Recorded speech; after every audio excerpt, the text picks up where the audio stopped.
아주 오래전 이야기, 제가 잊을 수 없었던 한 사건이 하나 있었습니다. 제가 군에서 군 생활하고 있었을 때, 당시 뭐 지금하고는 전혀 달라요. 당시 제가 군에서 생활하고 있었을 때는 그 군대가 조금 좀 상급 부대였기 때문에 고기들이 많이 나왔어요. 하루 한 번은, 일주일에 한 번은 고깃국이 나오고, 소고기국이 나오고, 또 한 번은 돼지고기국이 나왔어요. 근데 소고기국은 소고기가 무겁기 때문에 국 밑에 다 가라앉아요. 소고기국 나오는 날은 늦게 가야 이게 저기서 퍼줄 때 고기를 많이 퍼주거든요. 근데 돼지고기는 이 국에 막 떠요. 그러니까 빨리 가서 이게 딱 식판을 들고 서 있어야 또 고기를 많이 퍼줘요. 그래서 이제 하루는 아주 훈련이 힘들었던 근접 전투 훈련이 있었는데, 그날은 너무 피곤한데 돼지고기 나오는 날이어서 희망을 가지고 이제 훈련을 다 마치고 지친 몸으로 식당 앞쪽 공터에 이제 서라고 그래서 딱 줄 섰는데, 빨리 앞에 서려고, 돼지고기 나오니까 앞에 서려고 아무리 가도 안 되더라고요. 맨 끝에 섰습니다. 두 줄의 맨 끝에 섰는데, 이제 다 서니까 이제 소대장이 나와서 그래요. 이제 너희들이 기다린다는 식사 시간이다. 그 자리에서 뒤로 돌아 그러더라고요. 그래서 맨 끝에 있었던 제가 맨 앞에 서 있게 되고, 그리고 식당으로 들어가서 하여튼 돼지고기를 참 많이 먹었어요. 하나님이 기도응답도 이렇게 하시는구나, 그런 체험을 해봤는데 아직도 기억이 남아요. 그게. 근데 이 일이 도대체 무슨 일이 벌어진 건가 가만히 생각을 해봐요. 방향이 바뀐 거거든요. 방향이 바뀐 거예요. 우리 인생도 이와 똑같은 일들이 우리 크리스찬의 삶 속에 종종 벌어지는 것을 체험합니다. 하나님이 방향을 바꾸시면 우리는 순식간에 맨 뒤에서 맨 앞으로 갈 수가 있습니다. 하나님이 은혜의 손짓 한 번만 휘저으시면 우리가 내 힘으로 계획하고 했었던 것보다 수년은 더 앞서 나갈 수가 있습니다. 우리가 계속해서 흔들림 없는 믿음으로 최선을 다해서 우리 삶 속에서 하나님께 영광 돌리려고 애쓰면, 그렇게 살아가면 하나님께서 어느 날 하루아침에 상황을 완전히 반전시켜 주시는 그런 날들이 분명히 옵니다. 오늘 바로 우리가 읽은 본문 말씀이 그런 내용입니다. 어느 날 맹인 두 사람이, 태어날 때부터 앞을 못 보는 맹인, 예수님의 소식을 듣고 막 외칩니다. 다윗의 자손이여, 우리를 불쌍히 여기소서. 이 맹인들, 그들은 앞이 보이지 않는 캄캄한 절망 속에서 인생의 맨 끝에, 맨 뒷자리에 서 있던 사람들이었습니다. 근데 예수님을 부르니까 그 예수님이 그 절박한 믿음을 보시고 인생의 방향을 바꾸실 위대한 질문을 던지시죠. 28절입니다. 내가 능히 이 일을 할 줄 믿느냐? 이 질문에 맹인들은 한치의 망설임도 없이 대답하죠. 주여, 그러하오이다.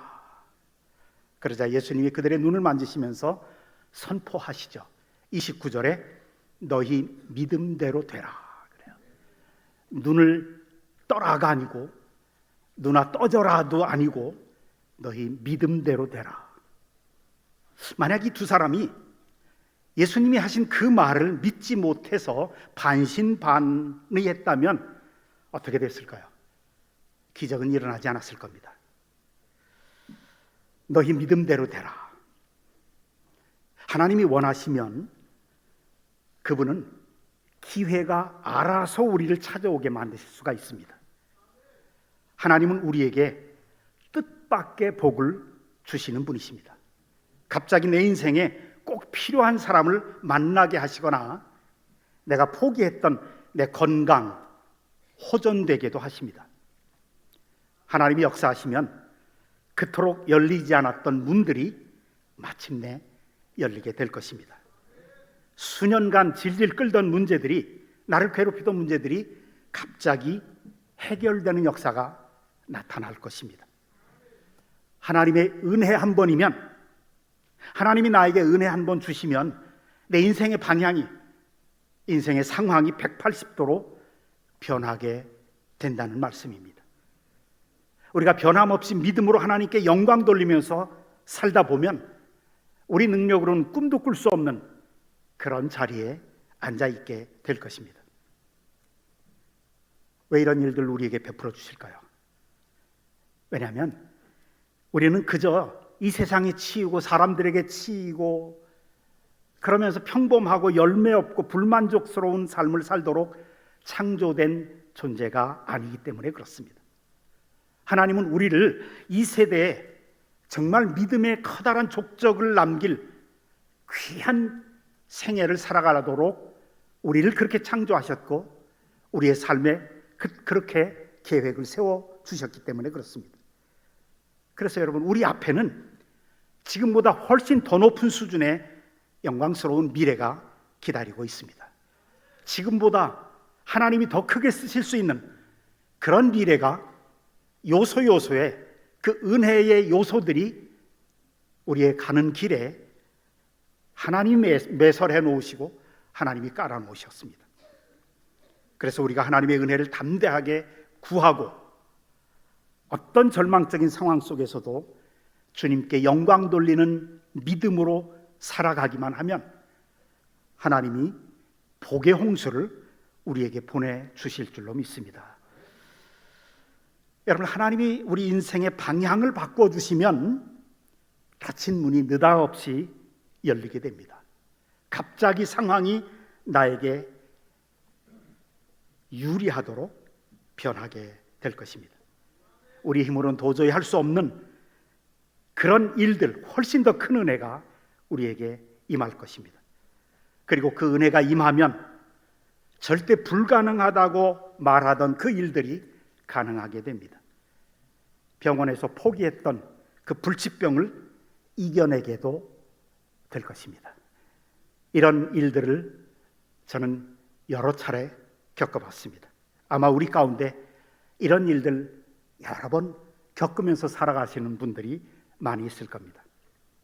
때로는 하나님의 은혜 한 번이면 그토록 방황하며 속썩이던 자녀들이 주님 품으로 돌아올 수 있게 됩니다. 세상이 아무리 불경기라고 외쳐도 우리에게는 최고의 날들이 되게 될 것입니다. 그래서 우리는 믿음으로 선포하면서 이렇게 기도해야 됩니다. 하나님, 제 눈에 지금 아무것도 보이지 않고 캄캄하지만 하나님께는 반드시 길이 있는 줄로 믿습니다. 제 인생의 방향을 바꾸어 주시옵소서. 우리 그리스도인들에게는, 그리스도 안에 있는 우리 성도들에게는 하나님은 은혜의 하나님이십니다. 은혜의 하나님이시라고 하는 사실을 우리는 너무 오해를 많이 해요. 다시 말하면 아무 자격 없는 자에게 일방적으로 복을 주시는 하나님이라는 뜻입니다. 우리는 늘 자격이 없다고 느껴져요. 예수 믿고 난 다음에도, 저라면 목사가 되고 난 다음에라도 때때로 죄를 짓거든요. 혈기를 부린다든지, 또 아니면 남들을 혹은 또 무시한다든지, 이런 예수 믿고 구원받고 직분자라도 늘 죄를 범해요. 이 죄 하나 이기지 못하는, 그래서 늘 내 기도가 응답될 수나 있을까? 기도가 막힐 것 같아요. 하나님이 축복을 안 해주실 것 같은 느낌, 이게 사탄이 주는 거거든요. 자격이 없을 것 같아요. 하나님의 축복을 받는 자격이 없는 것 같아요. 그런데 우리가 믿는 하나님, 그 하나님은 은혜의 하나님이라는 사실이에요. 자격 없는 그 사람에게 하나님이 일방적으로 복을 주신 하나님이시다. 여러분, 창세기 48장에 보면 야곱이 나이가 많아서 죽기 직전에 자기 가문에 큰 일을 이루었던 요셉의 두 아들들, 그 손자들 축복하는 가슴 벅찬 장면이 나오죠. 요셉은 이제 자기 아버지가 돌아가시기 직전이기에 자기 아들, 첫째 아들 므낫세, 둘째 아들 에브라임을 데리고 할아버지한테 축복받으러 가는 거예요. 믿음의 할아버지가 축복해 주시면 그 축복 그대로 이루어지는 것을 알았거든요. 그래서 할아버지의 오른손 쪽에 장남인 므낫세를, 왼손 쪽에 차남인 에브라임을 세웠어요. 당연히 지금은 그런 것이 통하지 않는 시대지만 당연히 그 당시에는 오른손으로 축복하는 그 축복이 더 큰 축복을 주시는 겁니다. 왼손은 그보다 작은 축복이죠. 당연히 할아버지가 야곱이 장남인 므낫세에게 오른손으로 축복해 줄 줄 알았어요. 그런데 갑자기 오른손을 차남인 에브라임에게 두고 그 다음에 왼손을 장남에게 올렸어요. 그랬더니 요셉이 깜짝 놀라가지고 우리 아버지가 지금 눈이 침침해서 혼돈하시는구나. 다급하게 말립니다. 아버지, 아닙니다. 그렇게 하시면 안 돼요. 큰아들에게 오른손을 올려주셔야죠. 장남에게 더 큰 축복을 하셔야 되잖아요. 그런데 이때 야곱이 아주 흥미롭고 영적인 비밀이 담긴 대답을 합니다. 아니다, 아들아. 내가 일부러 손을 바꾼 거다. 물론 에브라임이 둘째이긴 하는데, 그래서 원래는 더 큰 축복을 받을 자격이 없지만, 그런데 내가 상황을 바꾸려고 한다. 에브라임을 꼴찌에서 첫째로 올릴 거야. 원래는 자격이 없지만 내가 그 자격을 줄 거야. 이것이 은혜입니다. 성경에는 이런 은혜의 스토리들이 참 많이 있습니다. 자격 없는 자에게 임하는 기적 같은 은혜의 이야기. 여러분, 사무엘하 9장에 보면 다윗 왕이 된 다음에 사울의 손자이고 요나단의 아들인 무비보셋을 백방으로 찾아다닌, 그리고 신하와 부하들을 보내서 무비보셋을 데리고 옵니다. 근데 원래 고대 사회에서는 새로운 왕조가 들어서면 이전 왕조의 핏줄은 다 죽이는 것이 당연한 이치였습니다. 게다가 무비보셋은 아주 심각한 장애를 앓고 있었거든요. 그러니까 자기가 죽을 게 두려워서 로드바르라고 하는 깊은 황무지 속에 움막 하나 쳐놓고 비참하게 살고 있었습니다. 다윗 왕 앞에 나갈 자격은커녕 처형당해도 할 말이 없는 자신을 죽은 개같이 취급했었습니다. 다윗의 신하가 오고 부하들이 왔을 때 얼마나 떨었는지 모릅니다. 무비보셋을 왕궁으로 부릅니다. 두려움에 떨던 그에게 다윗이 이렇게 선포하죠. 무비보셋아, 두려워하지 마라. 내가 네 아버지 요나단과 맺은 언약으로 말미암아 너에게 은혜를 베풀 것이다. 네 할아버지 사울이 소유했던 모든 밭을 다 너에게 주겠다. 그리고 너는 항상 이 왕궁의 내 식탁에서 음식을 함께 먹자. 그래요. 원수의 자손을 꼴찌 중에서 꼴찌의 자리에서 끌어올려서 영광스러운 왕의 식탁에 왕의 아들들과 함께 나란히 앉게하는 엄청난 자격을 부여하죠. 너무 큰 은혜를 베푸니까 무비보셋이 뭐라 그래요? 엎드려서 죽은 개 같은 나를 어찌 이렇게 선대하십니까? 거기서 오열을 터뜨리죠.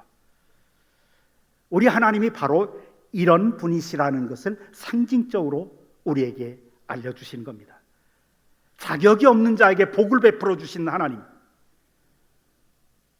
우리는 사탄의 종이었잖아요. 예수님께서도 직접 말씀하셨던 요한복음 8장 44절에 너희 아비는 마귀니라 그랬어요. 사탄의 종을 그냥 하나님의 종으로 만들어 주셔도 감지덕진데 하나님의 아들로 양자로 입양하셨다고요. 왕의 식탁에 함께 앉아서 인생을 살아가도록 우리를 그렇게 이끌으셨다는 거예요. 삶의 방향을 은혜의 방향으로 바꾸어 주신 거예요. 여러분, 우리의 앞으로의 미래도 우리가 걸어가는 인생길 요소요소에 하나님이 은혜와 축복을 요소요소에 배치해 놓으시고 만나도록 하시는 하나님이신 것을 믿으시기를 바랍니다. 엇갈린 손의 축복, 무비보셋이 누린 왕의 식탁, 이것은 갈보리 십자가 위에서 가장 완벽하게 성취됐죠. 십자가를 가만히 생각해 보세요. 죄가 하나도 없으신 하나님의 독생자 예수 그리스도, 아니 하나님 자신이신데 그 예수 그리스도의 머리 위에는 저주와 심판의 십자가가 얹혀져 있죠. 우리가 받아야 될. 그리고 영원히 죽어 마땅한 우리의 머리 위에는 하나님의 아들이 받으셔야 될 영광과 생명과 축복이 부어졌습니다. 예수님이 우리가 져야 할 저주를 짊어지심으로 우리는 앉을 자격이 없는 영광스러운 왕의 식탁에 앉게 되었다는 얘기입니다. 이것이 하나님의 은혜입니다. 이것이 하나님이 일하시는 방법이라는 거죠. 자격 없는 자를 들어서 자격 있다라고 스스로 생각하는 사람들을 부끄럽게 하시는 그 하나님, 정말 비천한 자를 들어서 자기 스스로 자존심 높고 교만한 나는 자격이 있다라고 생각하면서 살아가는 그 사람들을 아주 부끄럽게 만드시는 그 하나님, 하나님이 일하시는 방법, 자격 없는 자를 들어서 쓰시는, 여러분, 그래서 우리 삶 속에서 계속해서 하나님께 영광을 돌리십시오. 그러면 이사야서에서 보면 여러분들이 직접 짓지 않은 크고 아름다운 집을 선물로 받을 겁니다. 인생을 아름답게 만들어 주신다는 얘기죠. 여러분이 심지 않는 나무에서 풍성한 열매를 거두게 해주신다고 이사야는 약속합니다. 하나님이 손을 한 번만 바꾸시면 우리가 수십 년 걸려야 얻을까 말까 한 것을 하루아침에 얻게 될 것입니다. 하나님이 은혜 한 번이면 불치병이 물러가고 건강의 복이 우리에게 찾아옵니다. 야곱이 에브라임에게 했던 그 사랑의 음성을 지금 하나님이 우리에게도 하고 계십니다. 내가 너의 상황을 바꿔줄 것이다. 내가 나의 영광을 위해서 너를 높이리라. 내 꿈이 실현되는 날을 앞당겨 주겠다. 내가 내 영광을 위해서 너에게 과분한 것이라도 내가 채워주리라. 너의 힘으로는 도저히 오를 수 없는 그런 자리에 앉게 해주겠다. 많은 사람들이 그런데 변명하면서 숨어버리죠. 나는 자격이 없는데요. 죄와 실수를 너무 많이 지어서 저는 자격이 없습니다. 축복받을 자격이 없습니다. 우리 그런 생각하면서 살잖아요. 예수 믿고 난 다음에도 믿기 이전에 지었던 그 습관화된 죄들이 안 없어지는 거예요. 남의 말 함부로 하는 사람은 여전히 예수 믿어도 직분 받아도 남의 말 함부로 하고요. 게으른 사람들은 여전히 이게 안 없어지는 거예요. 혈기 많은 사람들은 여전히 혈기가 많아요. 예수 믿어도. 그러면서 서서히 죽을 때까지의 과정이 성화되어 가죠. 그리스도를 닮아가는 과정. 우리는 그 속에 있기 때문에 때때로 우리 속에서 나타나는 옛날의 그 죄들을 보면서 나는 자격이 없다. 축복받을 자격도 없고 기도 응답 받을 자격도 없고 이렇게 느껴요. 이게 바로 모세의 고민이었습니다. 여러분, 모세가 내가 너를 들어서 이스라엘 백성들을 노예에서 해방시키겠다 그랬더니 뭐라고 그래요? 그 떨기나무 불꽃 가운데서 부르신 그 하나님의 축복을, 그 사명을 그냥 차버리는 얘기를 하잖아요. 하나님, 저는 그런 인물이 못 됩니다. 기껏해야 목동으로 40년을 광야에서 지냈습니다. 또 말도 못하고요, 4번이나 거부하거든요. 제가 말을 더듬는데 바로 왕에게 가서 어떻게 말 한마디 못하고 그러니까 보낼 만한 자를 보내주세요. 그랬더니 출애굽기 3장과 5장에 보면 여호와께서 노를 발하시고 그래요. 화를 내셨다는 거예요. 그러니까 전 자격이 없습니다. 이건 겸손이 아니에요. 사탄에게 속고 있는 거예요. 자격이 없는 자가 받는 그에게 주시는 것이 하나님의 은혜인데 은혜를 거부하는 거예요. 그러니 여러분, 여러분의 부정적인 말로 하나님의 복을 차버리지 마시기 바랍니다. 기드온 보세요. 기드온도 그랬잖아요. 그 포도를 이렇게 보관하는 그 좁은 그 굴 속에 들에서 수확했던 밀을 갖다가 거기서 죽기가 싫으니까 미디안 군사들이 와서 자기 죽일까 봐 겁내면서 그 속에 그 좁은 곳에 들어가서 밀타작을 거기서 하잖아요. 그때 하나님의 사자가 와서 큰 용사여, 내가 너를 큰 용사로 쓰겠다는 거예요. 그러니까 뭐라고 그래요? 하나님, 저는 베냐민 출신입니다. 천한 집안 출신이에요. 그 베냐민 중에서도 가장 끝 말제입니다. 그래요. 저는 이스라엘 군대를 이끌 만한 지도자감이 못 됩니다. 기도나 그런 걱정하지 마라. 내가 손을 바꿀 것이다. 내 상황을 완전히 바꿀 것이다. 너를 맨 뒷자리에서 맨 앞자리로 부를 것이다. 그래요. 여러분이 지금 어떤 수준인지는 하나님 앞에서 아무런 상관도 없습니다. 여러분이 지금 캄캄한 시련과 깊은 병 중에 있을지라도 어떤 상황 속에서라도 믿음으로 하나님께 영광 돌리며 살려고 애쓴다면 하나님은 하나님 당신의 손을 바꾸어서 기적 같은 치유의 복도 주실 것이고 여러분들을 하나님 영광으로 해서 크게 쓰실 겁니다. 도저히 이룰 수 없는 수준으로 끌어올리실 겁니다. 하나님은 여러분들이 받을 차례가 아닌데도 자격이 없는 것을 십자가의 은혜로 주시려고 하십니다. 그러니 하나님이 주실 크고 놀라운 복을 기대하면서 살아가십시오. 믿음은 뭐예요?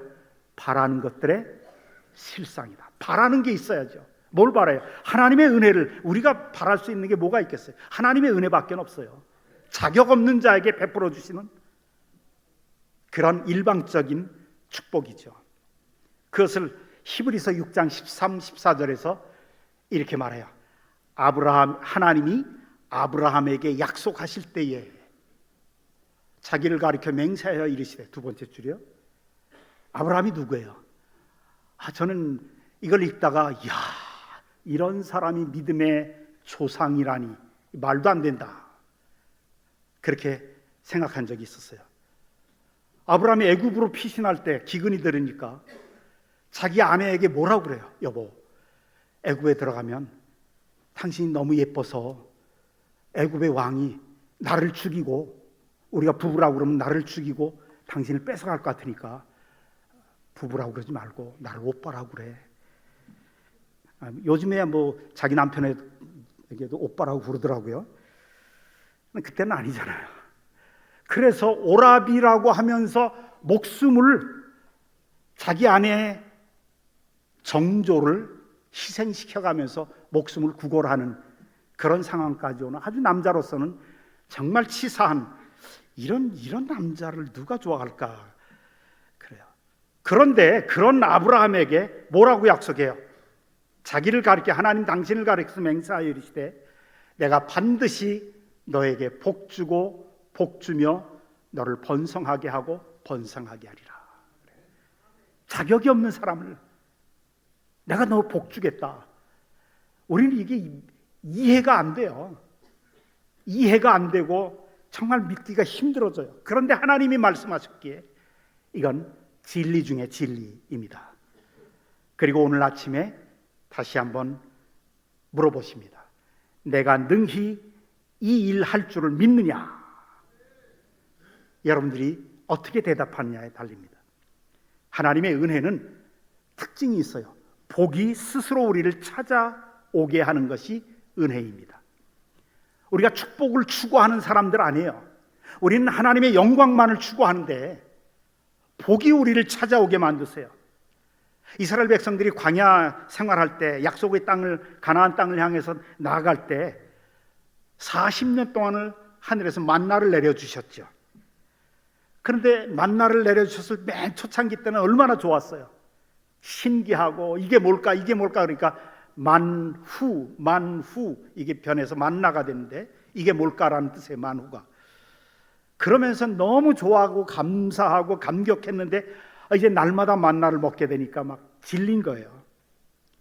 그러니까 모세를 찾아가서 모세여, 왜 우리를 애굽에서 인도에서 이 광야에까지 와서 고기 한 점도 못 먹게 하느냐. 애굽에 우리가 노예 생활할 때는 고기 굽는 가마 곁에서 한 점씩이라도 애굽 사람들에게 얻어 먹었는데 고기 못 먹고 부추 못 먹고 마늘, 생강 못 먹어서 거기 쭉 나와요. 지금 기력이 약해졌다는 거예요. 정력이 약해졌다는 거예요. 그러면서 모세에게 불평 늘어놓죠. 모세가 화가 나니까 이 불평을 그대로 하나님께 말해요. 하나님이 기가 막히게 대답하시죠. 모세야, 내가 하루 이틀 사흘 나흘 며칠이 아니라 한 달 내내 고기를 주마. 그래서 너희 이 사이에서 고기가 떨어지지 않게 해주겠다. 질력 나도록 해주겠다. 모세는 자신의 귀를 의심합니다. 하나님, 그 현실적으로 불가능합니다. 우리 입만 200만 명입니다. 200만 개나 돼요. 우리가 지금 가지고 있는 가축들 다 잡아봤자 절대로 그런 고기 나올 수가 없습니다. 한 끼도 못 먹습니다. 그러자 하나님이 대답하시죠. 모세야, 나에게 능치 못할 일이 있겠느냐. 뭐라고 말씀하시냐면 내 능력에 한계가 있더냐. 네 눈에 당장 보이지 않는다고 해서 나에게 길이 없겠느냐. 내가 방향만 바꾸면 그깟 고기 마음껏 너에게 먹여주겠다. 그래요. 그러면서 이제 민수기 11장 31절에 보면 바람이 여호와에게서 나와 바다에서부터 메추라기를 몰아 진영 곁 이쪽 저쪽 진영 사방으로 하루길 되는 지면 위 2규빗 90cm에서 1m 정도의 높이로 메추라기를 쌓아놓죠. 한 달 동안을 먹입니다. 이제 질력 나서 못 먹을 정도로 하나님의 거룩한 바람이 하나님의 백성들을 향해서 불어가자 거기서 해결이 땀 흘려서 사냥 안 해도 메추라기가 알아서 그 사람들에게 찾아갔죠. 하나님의 바람이 방향을 바꾸시면 하나님의 복이 우리를 알아서 찾아오게 되어 있습니다. 하나님의 은혜는 그런 특징이 있습니다. 내 삶에 꼭 필요한 사람이 알아서 우리를 찾아오게 되어 있어요. 좋은 일들이 우리를 찾아서 오게 되어 있습니다. 우리가 십자가의 은혜에 감사하면서 늘 어떻게 하면 하나님께 영광 돌리며 살까를 늘 생각하면서 애쓰면서 살아가면 하나님의 복이 알아서 우리를 찾아오게 되어 있습니다. 하나님이 상황을 한순간에 바꾸시면 꼭 필요한 사람도 우리 인생길에 천사처럼 나타나게 될 거고요. 또 여러분들이 그토록 힘줘서 기도했던 만남의 축복이 여러분들의 자녀들에게 찾아오게 될 것이고요.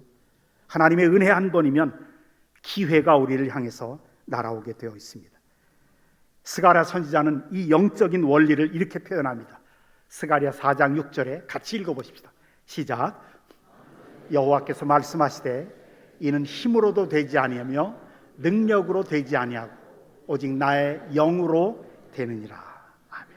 나의 영으로, 히브리 단어로는 숨이란 뜻입니다. 진흙으로 흙으로 사람을 지으고 코에 숨을 이렇게 불어넣으셨죠. 그랬더니 생명이 된지라 인간이 됐죠. 이것은 얄팍한 인맥이나 재능이나 이걸로 이루어지는 것이 아니라 하나님이 우리 쪽으로 숨을 내쉬면 일이 이루어진다는 이야기입니다. 하나님이 바람의 방향을 바꾸시면 그 거룩한 바람을 타고 은혜와 회복이, 치유가 우리에게 날아오게 되어 있습니다. 여러분, 병원에서 치료가 불가능하다고 선고받으셨습니까? 하나님이 여러분 쪽으로 생기와 치유의 숨을 내쉬면 건강과 회복이 여러분 쪽으로 날아올 것입니다. 든든한 인맥도 없고 모아둔 돈도 없고 특별한 재능도 없습니까? 상관없습니다.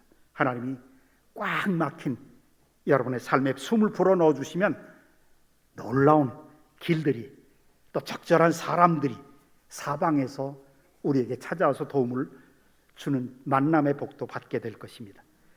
우리는 계속해서 십자가 붙잡고 믿음으로 살고 삶 속에서 묵묵히 하나님께 영광 돌리면서 살기만 하면 이런 엄청난 메추라기의 축복이 하나님의 은혜로 순식간에 우리에게 임하게 될 것입니다. 오늘 이 거룩한 주일 아침 예배에 참여한 여러분 모두에게 이런 은혜가 넘치시기를 주님의 이름으로 축원합니다. 아버지 하나님,